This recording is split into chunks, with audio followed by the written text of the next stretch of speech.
Praise lord. మన ప్రభువైన యేసుక్రీస్తు నామంలో మీ అందరికీ నా హృదయపూర్వకమైన వందనాలు. Praise Lord. హల్లెలూయా. ఈరోజు వాక్యము సామెతల గ్రంథము 4వ అధ్యాయము 27వ వచనం.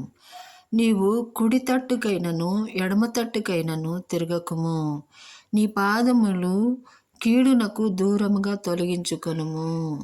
మనము కీడుకు దూరంగా ఉంటే దేవుడు మనకి సమీపంగా ఉంటాడు. దేవుడు మనకి సమీపంగా ఉంటే ఆయన కృపా మహదైశ్వర్యం మనకు సమృద్ధిగా కలుగుతుంది. కీడును ఎత్తువాడు కీడునే కోస్తాడు. కీడును ఎత్తకూడదు. ప్లీజ్ కోపనికి కీడుని విత్తకుండా మనము మేలుని విత్తుతాం.